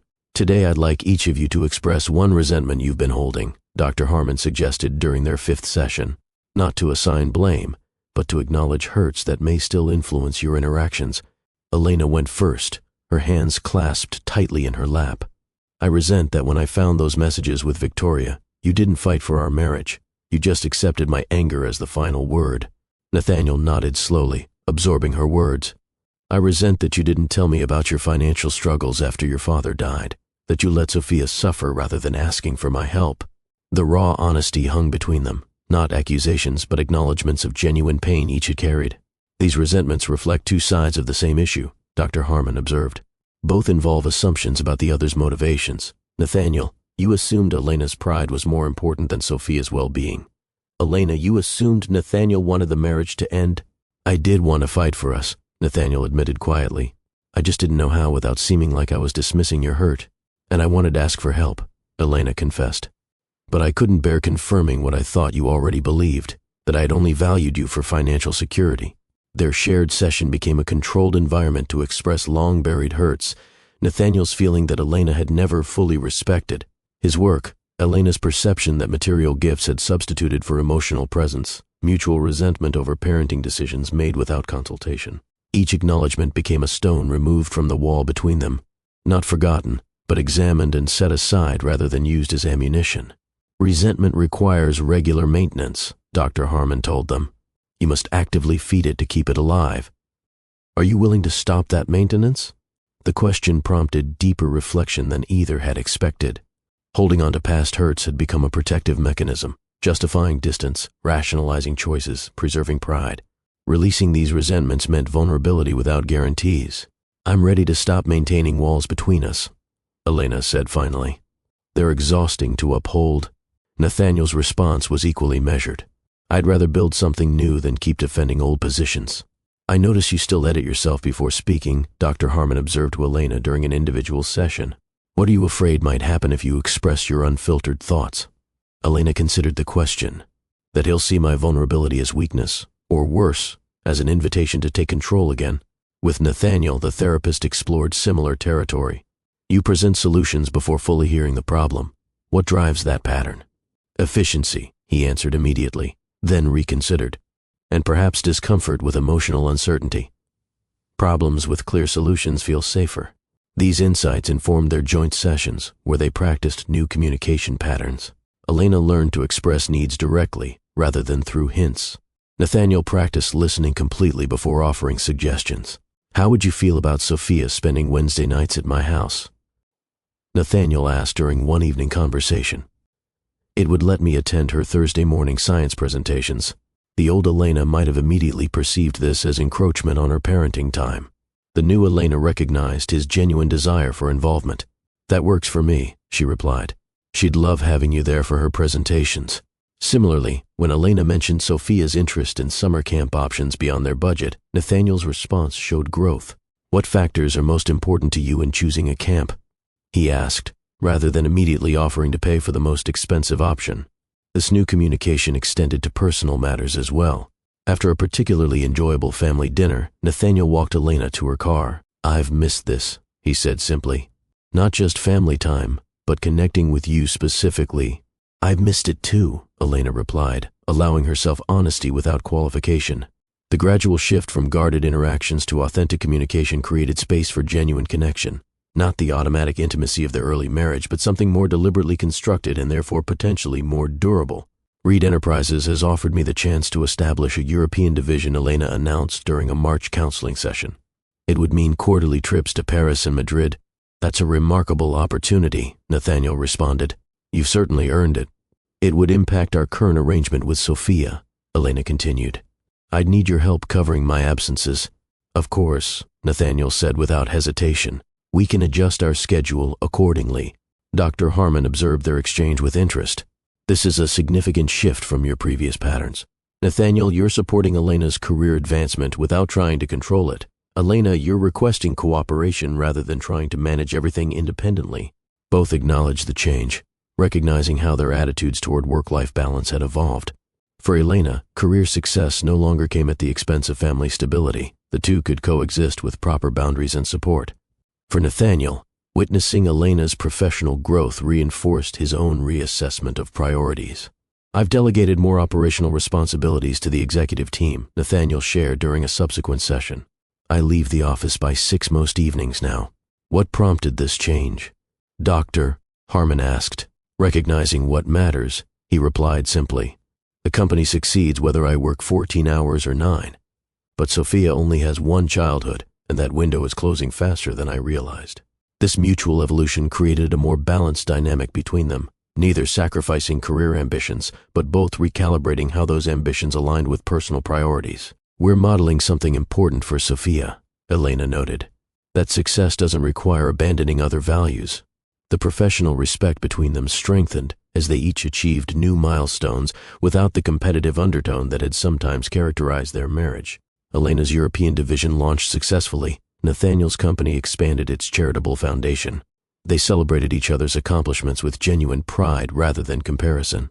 "I'm considering selling the house," Nathaniel announced one evening as they sat on his expansive terrace after putting Sophia to bed following a movie night. Elena looked surprised. "Why?" "It's a beautiful property." "Beautiful but hollow," he replied, gazing across the carefully landscaped grounds illuminated by strategic lighting. "I bought it to make a statement, to myself, to the world, to you perhaps." "What statement was that?" Elena asked. "That I was successful, unaffected by the divorce, moving forward." Nathaniel shook his head. "But no one was listening to the statement except me, and even I didn't believe it." He described wandering through empty rooms during sleepless nights, surrounded by expensive furnishings selected by decorators rather than personal choice. How the house echoed with absence, of laughter, of conversation, of the everyday sounds that transform architecture into home. When Sophia stays over, she uses only about 5% of the space, he continued. The rest just sits there, pristine and purposeless. What would you want instead? Elena asked. Nathaniel considered the question seriously. Something that reflects who I am now, not who I was trying to prove I could be. Something designed for living, not displaying. The conversation shifted to properties he'd been quietly considering. A renovated historical townhouse with character and warmth, a modern penthouse closer to Sophia's school, even a countryside property with room for weekends outdoors. I kept this place partly because letting it go meant admitting failure, Nathaniel confessed. Not business failure, but personal failure. That the life I constructed after we separated wasn't fulfilling. Recognizing that isn't failure, Elena observed. It's growth. As they discussed the practicalities of his potential move, Elena realized how significantly Nathaniel had changed. The man who once measured success in square footage and acquisition value now spoke about morning light quality and proximity to Sophia's activities. His priorities had shifted from impression to substance. Would you help me look at the townhouse next week? He asked. Your eye for space has always been better than mine.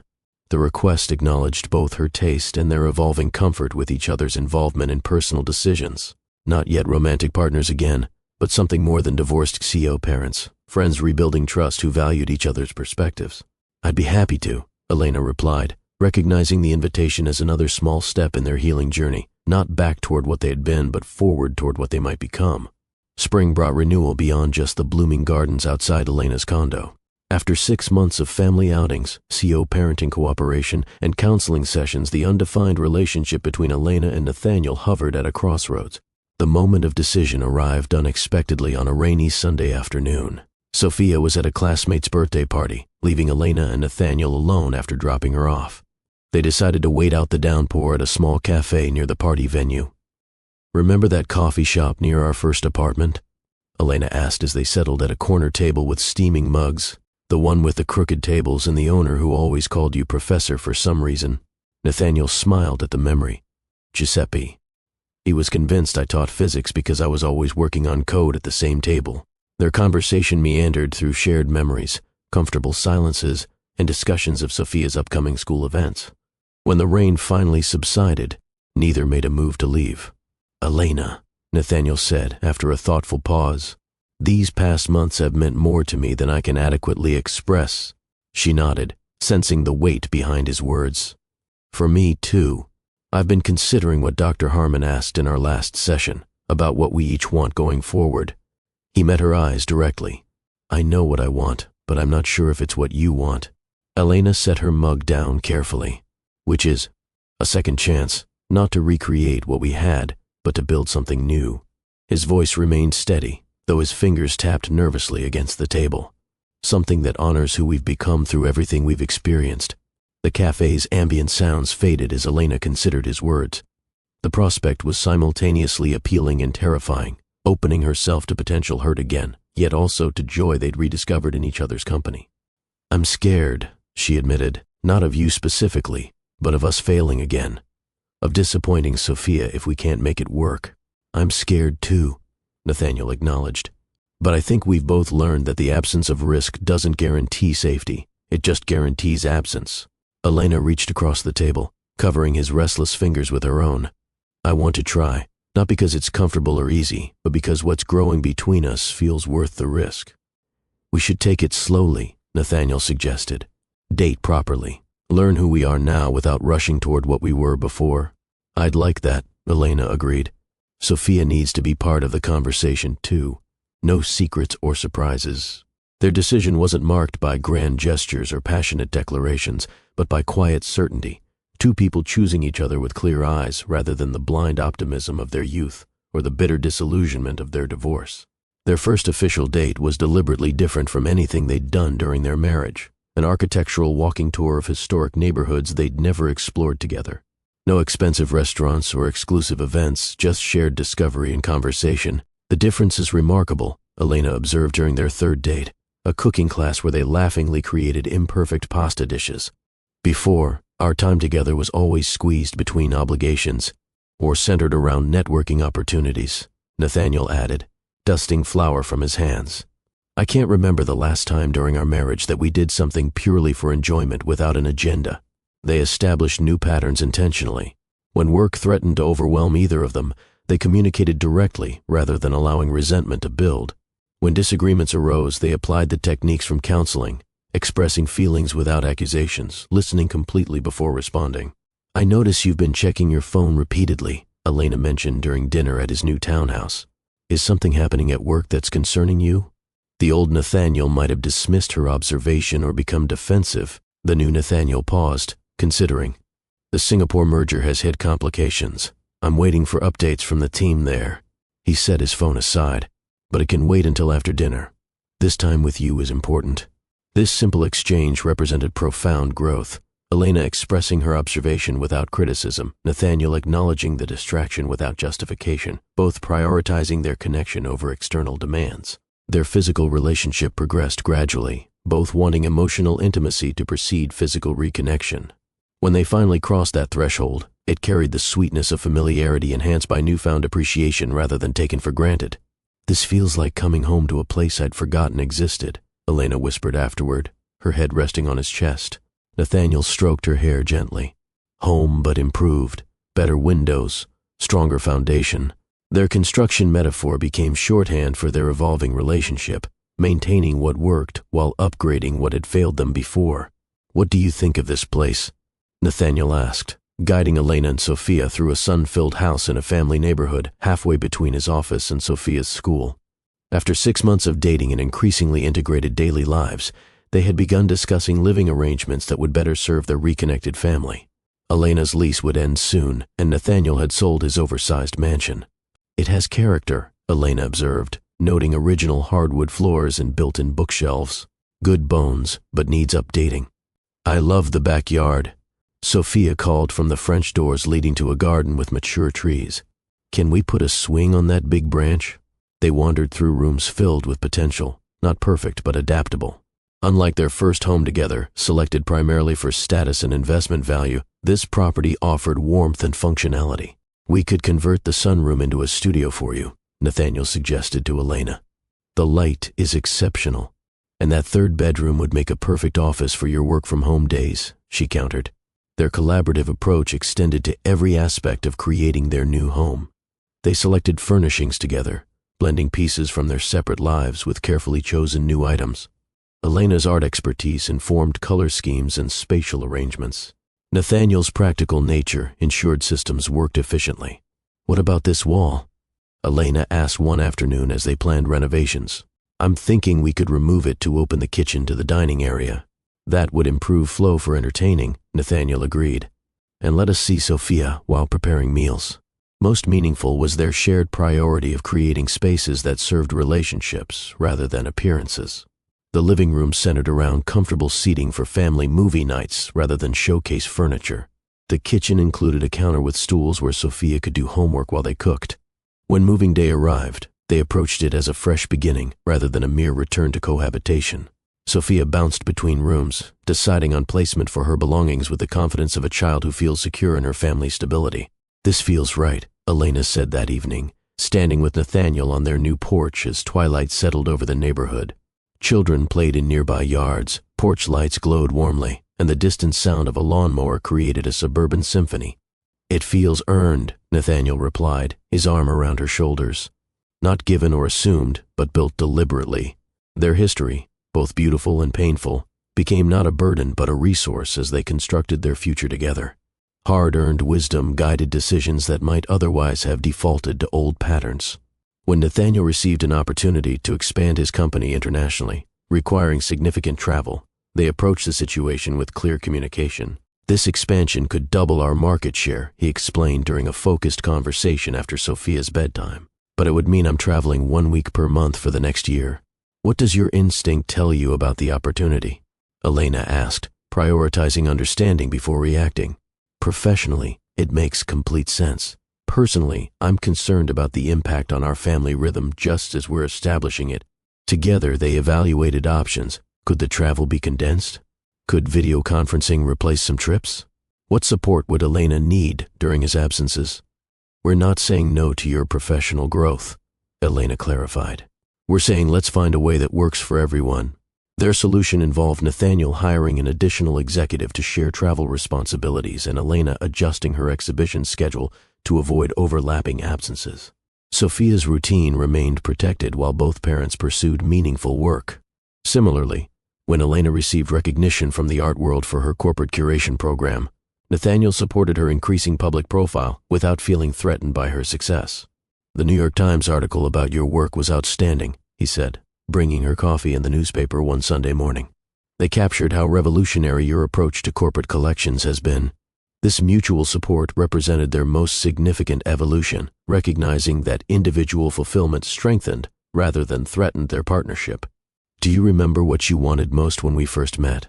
Elena asked Nathaniel one evening as they sat on their porch swing, watching fireflies illuminate the summer dusk. He considered the question carefully. Success, recognition, financial security, after growing up with none. And now? Peace, he answered without hesitation. Meaningful connection. Being present for the moments that matter. He turned to her. What about you? I wanted to be significant in the art world. To discover artists who would change cultural conversations. Elena smiled reflectively. Now I want balanced joy, work that matters but doesn't consume me, love that challenges but doesn't deplete me. Their transformed perspectives manifested in daily choices. Nathaniel delegated authority more readily at work, creating space for family dinners and Sophia's school events. Elena pursued ambitious projects while maintaining boundaries that protected her relationships. Most profound was their shared understanding that happiness derived not from achievement or acquisition but from attention, to each other, to Sophia, to their own authentic needs. We have less than we could, Nathaniel observed, as they reviewed their simplified investment portfolio focused on ethical companies rather than maximum returns. But more of what matters. The wealth that counts doesn't appear on balance sheets, Elena agreed. Their story had come full circle, from the struggling young couple who believed success would solve everything, to separated individuals, discovering that success meant nothing in isolation, to mature partners who recognized that true richness came from connection rather than accumulation. As they sat together watching their daughter play in the yard of their right-sized home, surrounded by art that spoke to their souls rather than their status, they embodied the lesson they'd learned through loss and recovery. Sometimes second chances aren't about getting back what you lost, but discovering what you never realized you needed. Golden summer light streamed through open windows as laughter echoed across the backyard. Elena stood at the grill, spatula in hand, watching Nathaniel push Sophia on the tire swing hanging from the oak tree. Their daughter's delighted squeals punctuated the evening air as neighborhood children darted about playing tag between carefully tended garden beds. Higher, Dad, Sophia commanded, her confidence blossoming along with her health over the past year. Any higher, and you'll orbit the moon, Nathaniel replied, sending her soaring nonetheless. Elena smiled, observing the easy joy between them. The anniversary celebration had drawn friends and family who'd supported their journey. Elena's mother chatting with Nathaniel's sister near the patio, colleagues from both their companies mingling comfortably. Sophia's teacher engaged in animated conversation with Dr. Harmon, whose counseling had helped navigate their path forward. Victoria approached, offering to take over grill duty. You should enjoy your own party, she insisted, her friendship with Elena now comfortable rather than complicated. As Elena relinquished the spatula, she caught Nathaniel's eye across the yard. His smile, genuine, unguarded, reflected the contentment they'd built together. Not the breathless passion of their first relationship, but something deeper, a hard-earned harmony after years of discord. Later, as twilight settled and guests departed, the three of them sat on porch steps sharing ice cream, Sophia between them, recounting her favorite moments from the day. I liked when Mrs. Fernandez said our family reminded her of a beautiful mosaic, Sophia observed, chocolate smeared across her chin. What's a mosaic? It's art made from broken pieces arranged to create something new and beautiful, Elena explained, wiping her daughter's face gently. Like us? Sophia asked with innocent perception. Nathaniel's hand found Elena's behind their daughter's back, fingers interlacing naturally. Exactly like us, he affirmed. The journey from that desperate day in the grocery store to this peaceful evening had transformed them both in ways neither could have imagined. Their relationship, rebuilt from ruins rather than resurrected from ashes, rested on foundations of hard-earned wisdom. Elena had learned that independence didn't mean refusing help when needed. Her professional success at Reed Enterprises had flourished, not because she'd accepted Nathaniel's assistance, but because she'd finally allowed her talents full expression without the constraints of financial desperation. "My pride nearly cost us everything," she had admitted during a quiet anniversary dinner. "I confused self-reliance with isolation, and I confused accumulation with achievement," Nathaniel had responded. Building wealth while neglecting what truly mattered. Their revised definition of prosperity measured richness beyond bank accounts, in Sophia's robust health and confident spirit, in relationships strengthened through honesty, in professional satisfaction that complemented rather than consumed their lives. Nathaniel's corporate decisions now reflected this evolved perspective. Reed Enterprises had implemented family-friendly policies benefiting all employees, established an emergency fund for staff facing medical crises, and prioritized ethical practices over maximum profits, changes inspired by his personal awakening. Elena's art acquisition program similarly reflected transformed values, supporting emerging artists from disadvantaged backgrounds while building collections that offered both financial and cultural returns. Together, they discovered that true wealth lay not in what they possessed, but in what they valued, and the alignment between those values and their daily choices. The healing of their family unfolded gradually across seasons, not through dramatic gestures but through consistent presence and honest communication. Sophia blossomed most visibly. Her asthma attacks decreased dramatically with proper medical care and improved living conditions.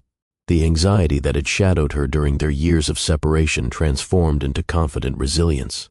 Her academic performance excelled, but more importantly, her emotional security allowed her natural curiosity and creativity to flourish. "Remember when she couldn't run a full minute without coughing?"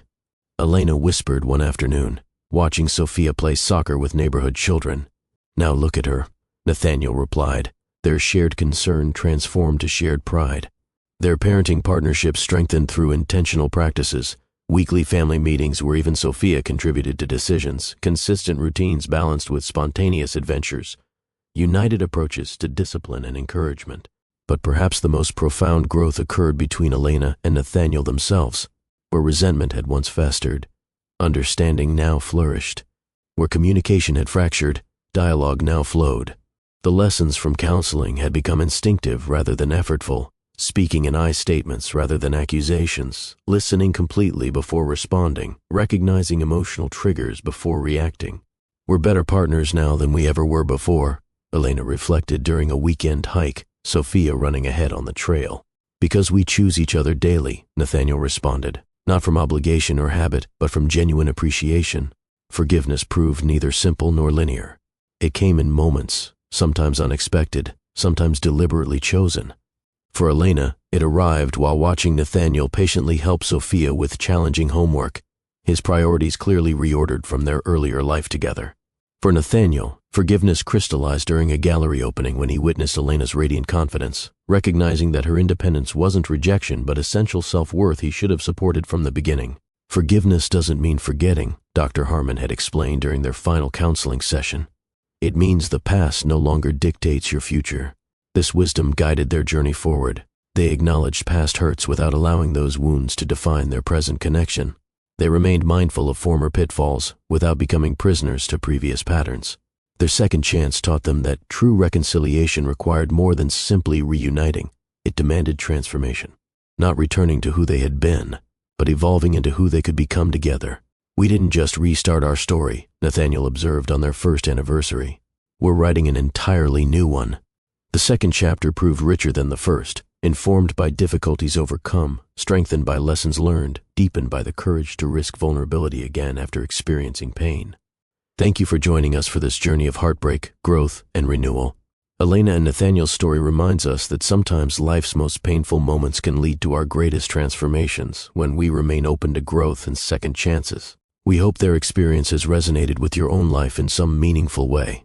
Perhaps you've faced similar crossroads where pride battled with necessity, where past hurts threatened future possibilities, where forgiveness seemed impossible until it became essential. If this story touched your heart, please support our channel by hitting that subscribe button and turning on notifications so you never miss our new uploads. Each video aims to entertain while sharing messages that matter. Your comments make these stories come alive. Share your thoughts below about second chances in your own experience. When have you offered or received forgiveness that changed your path? What wisdom would you share with others facing similar crossroads? And if you know someone who might find hope or insight in this narrative, please share it with them. Sometimes the right story at the right moment can illuminate possibilities we couldn't see before.